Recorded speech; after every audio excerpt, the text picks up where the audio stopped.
Latest episode দেখুন একদম add free. মা,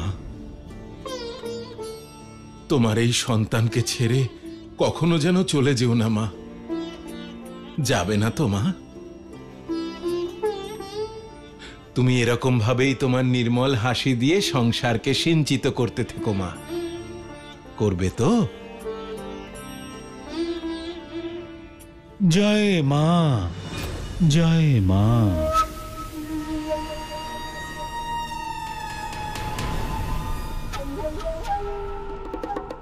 অসময়ে আসার জন্য ক্ষমা চাইছি ঋষিবর। যদি কিছু বলার জন্য এসে থাকেন তাহলে ওই দিকে গিয়ে অপেক্ষা করুন।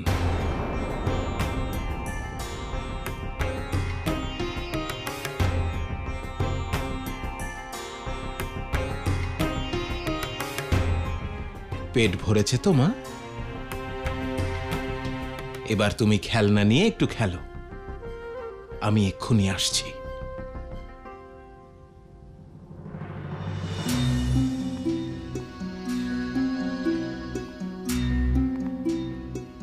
বলুন, কি বলতে এসেছেন? ঋষিবর, আমার মনে হচ্ছে যে সতী অনসূয়া মা কাত্যায়নীর উপর সম্মোহন আর উচাটন প্রয়োগ করে ওনাকে বশীভূত করেছে। এর অর্থ? মা কাত্যায়নীর কণ্ঠস্বর আটকে থাকা। নিশ্চয়ই ওর তান্ত্রিক ক্রিয়ার জন্য মা কাত্যায়নী কথা বলতে পারছেন না।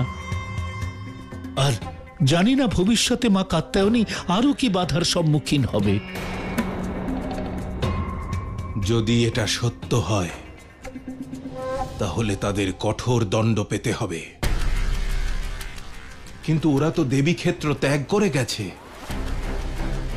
কিন্তু ওনার তথাকথিত পুত্র শিশু ভোলানাথ আর ওর সাথী নন্দী এখানেই আছে, এই দেবী ক্ষেত্রের সীমার মধ্যে। আমার আদেশের পরেও সে তার পুত্রকে সঙ্গে করে নিয়ে যায়নি। খুঁজে বের করুন আর ধরে নিয়ে আসুন আমার কাছে। আমি জানি ও কোথায় আছে ঋষিবর। চলুন আচার্য, এক্ষুনি। রক্ষীরা, চলো আমার সঙ্গে, চলুন।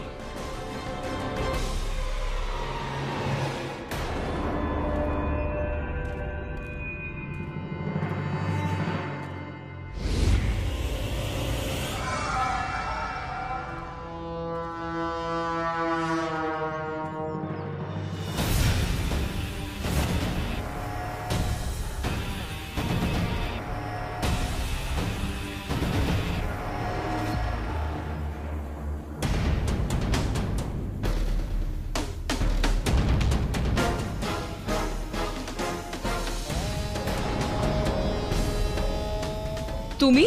হ্যাঁ, আমি তোমার মৃত্যু। এবার মৃত্যুর জন্য তৈরি হয়ে যাও।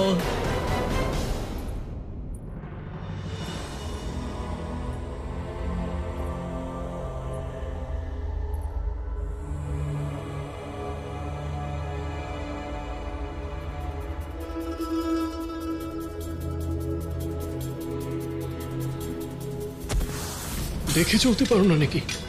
সব ফল ফেলে দিলে। দেরি হলে ঋষিবর ক্রোধিত হবেন।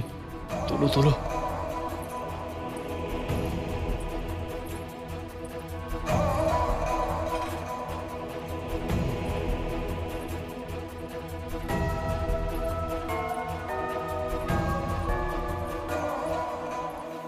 অজমুখী, তুমি বারবার অসফল হও, তাও তুমি।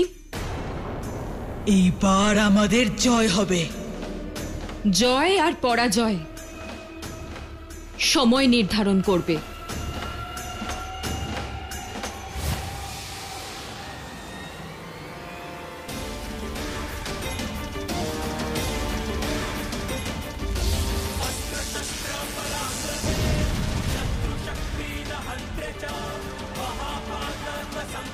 অনসূয়া, তপস্যার শক্তির সম্মুখে কোনো অসুরী শক্তি দাঁড়াতে পারে না অজমুখী।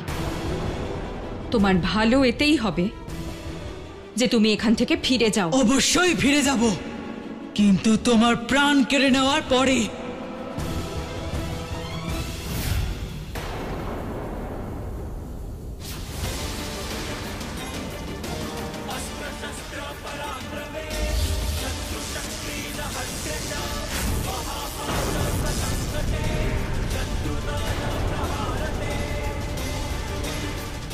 বেঁচে গেলে তুমি। এক বাণে 2 লক্ষ। দণ্ডপানির এই নীতির কারণে বেঁচে গেলে তুমি, কিন্তু ভবিষ্যতে বাঁচবে না।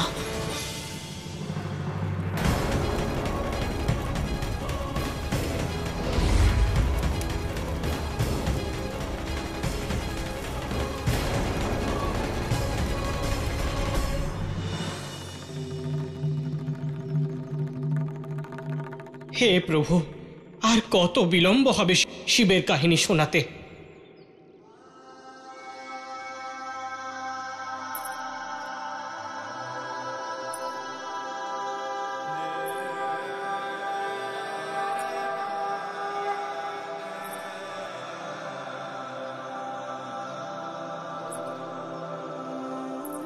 আমার মিত্র আসছেন, এবার আপনাদের মুক্তির সময় এসে গেছে। মা কি চলে এসেছেন প্রভু? হ্যাঁ মিত্র নন্দী, ওই দেখুন, ওই দিকে।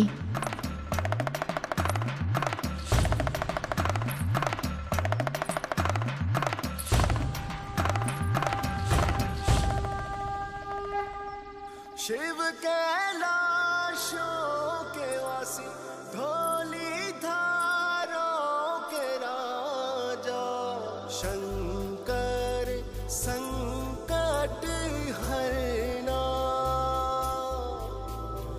शंकर संकट हरना, हो शिव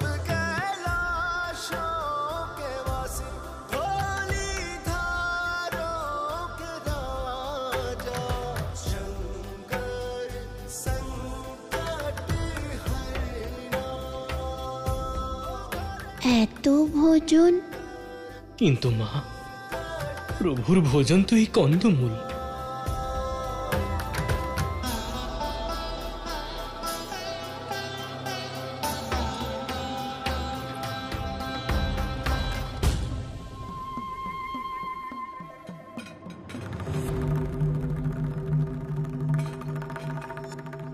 মা, আপনি এগুলো সরাচ্ছেন কেন? এ তো প্রভুর আহার। আপনি যদি এগুলো সরিয়ে নেন তাহলে প্রভু তো অভুক্ত থেকে যাবেন।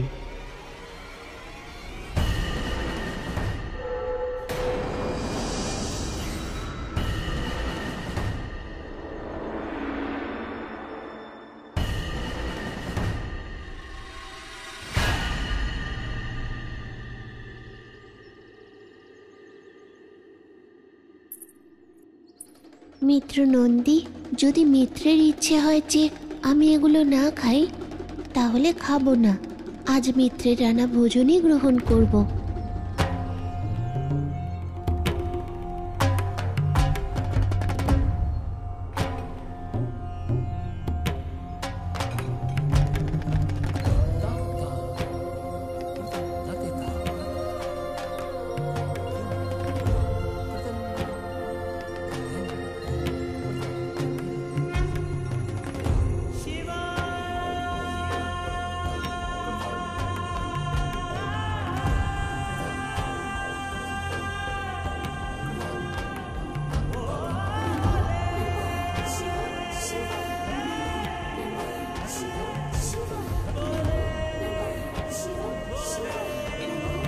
আমি আপনাকে দুঃখী দেখতে পারবো না মিত্র। আপনার ইচ্ছে পূরণ করাতেই আমার সুখ। মিত্র, মিত্র নন্দী মহাপিশাচ দম্পতিকে শিব কাহিনী শোনাতে চলেছেন। আপনিও কি শুনবেন?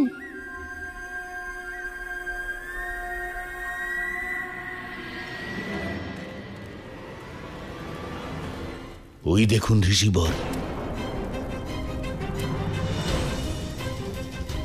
অনস্বয়া জঙ্গলে কেন আগুন লাগিয়েছেন?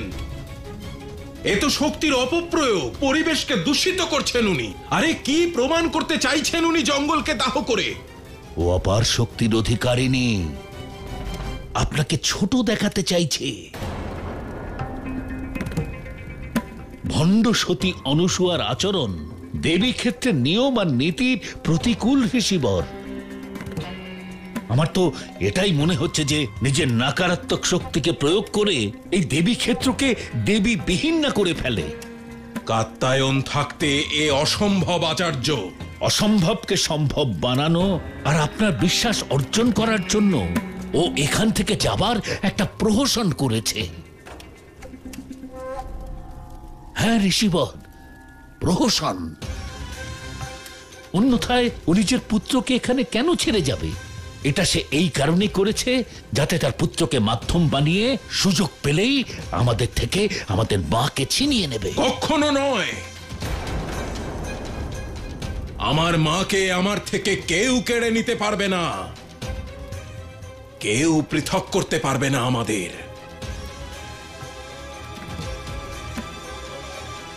যদি আমার থেকে আমার মাকে কেড়ে নেওয়াই ওনার উদ্দেশ্য হয়, তাহলে ওনাকে আমি কখনো সফল হতে দেব না। এক্ষুনি গিয়ে ওনার পুত্রকে এই ক্ষেত্র থেকে তাড়িয়ে দেব, কারণ এই ক্ষেত্র আমার। এখানে আমার নিয়ম, আমার অনুশাসন আর আমার আদেশ মানা হয়, কেবল আমার।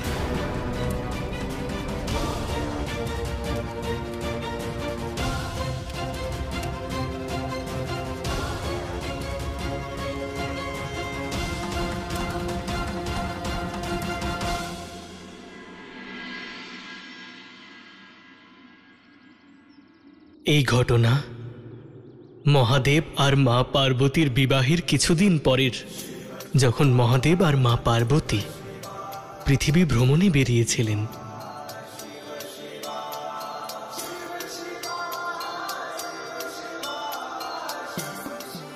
ওং নমঃ শিবায়, ওং নমঃ শিবায়, ওং নমঃ শিবায়।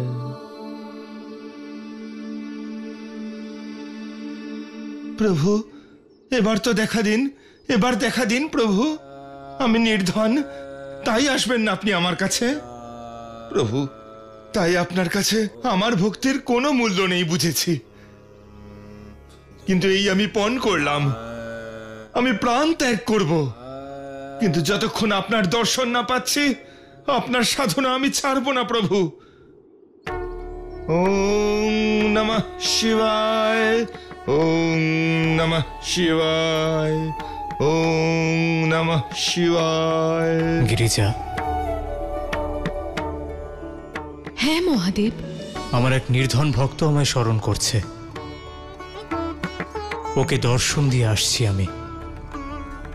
ওর মনের ভুল দূর করা অতি আবশ্যক, যে ওর দৈন্যতা দরিদ্রতার কারণে আমি ওকে দর্শন দিচ্ছি না। মহাদেব, এও তো সম্ভব যে সে তার নির্ধনতাকে মাধ্যম করছে আপনার দর্শন লাভের।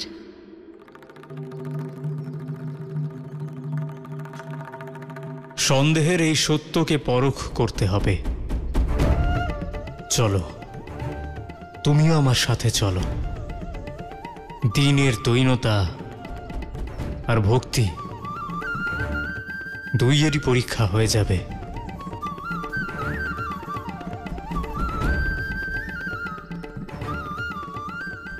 ওং নমঃ শিবায়, ওং নমঃ শিবায়।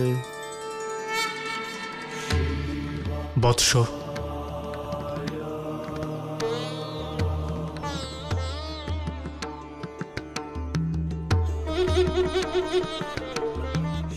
প্রভু,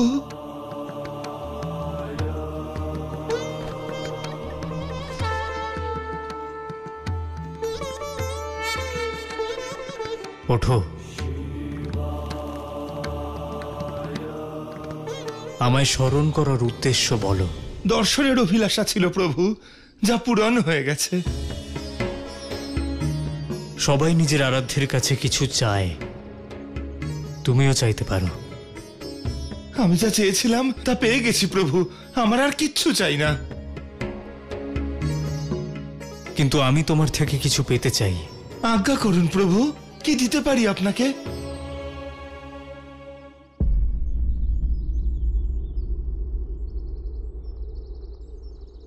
রন্ধন হওয়া চাল আর ডাল। চাল ডাল তো আমার কাছে আছে, কিন্তু জ্বালানি যে নেই। ভোজন প্রস্তুত করব কি করে? মনে হয় আমরা তোমায় সমস্যায় ফেলে দিয়েছি।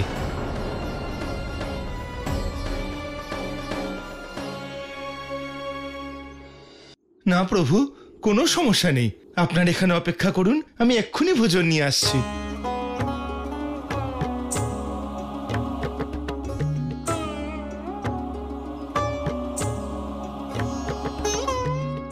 গিরিজা, ভোজন প্রস্তুতের উপায় নেই।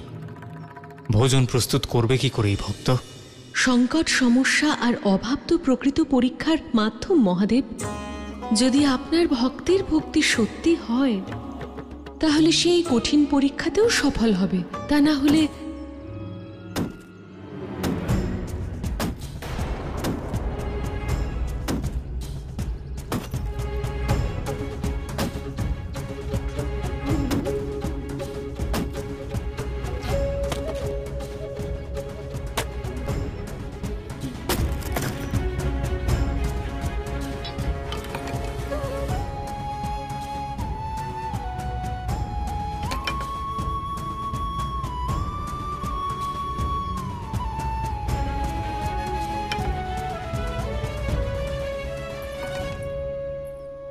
আমি আপনার ভক্তিকে সন্দেহ করেছি, আমাকে ক্ষমা করে দিন।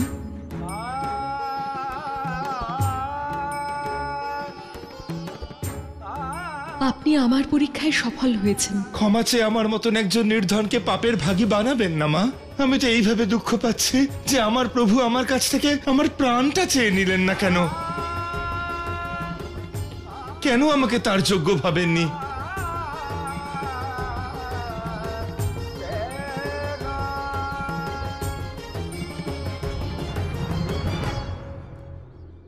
কারণ ভক্ত ভগবানের প্রিয় হয়। ভক্তের ক্ষতি মানে আমাদের ক্ষতি, ভক্তের কষ্ট আমাদেরই কষ্ট। তাই ভগবান ভক্তের মধ্যে ভেদ করেন না। আর এইভাবে মা পার্বতী আর মহাদেব মিলে ওই নির্ধন ভক্তের ভক্তির পরীক্ষা নিয়েছিলেন।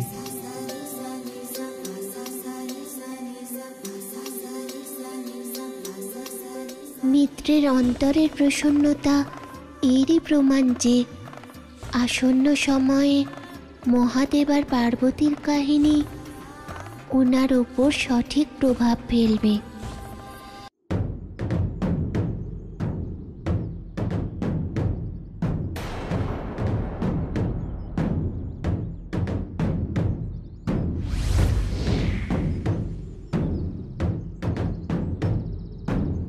মা,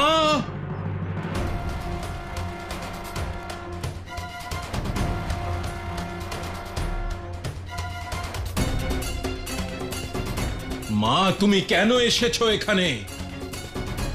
কেন এসেছো তুমি এখানে এর কাছে?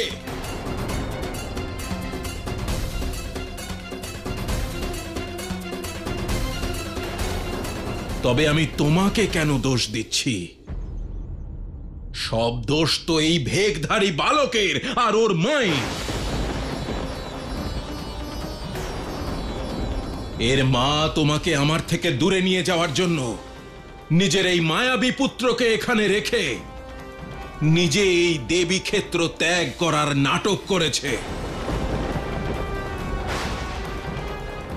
কিন্তু সতী অনুসূয়ার এই ষড়যন্ত্র আমি কিছুতেই সফল হতে দেব না।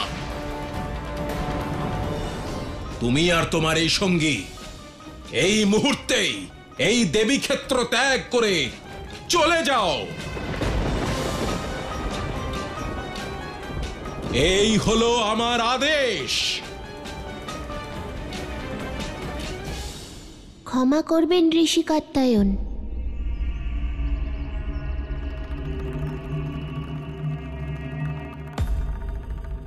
আমি আপনার এই আদেশ পালন করতে পারবো না, কারণ আমার মা আদেশ দিয়েছেন যেন এখানে থাকি আর এখানে থেকেই মিত্র কাত্যায়নীকে সাহায্য করি।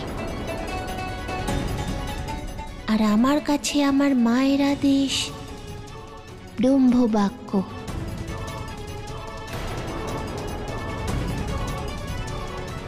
সৈন্যরা, এই দুজনকে বল প্রয়োগ করে তুলে দেবী ক্ষেত্রের বাইরে ফেলে দিয়ে এসো। আমার শিব কোথাও যাবে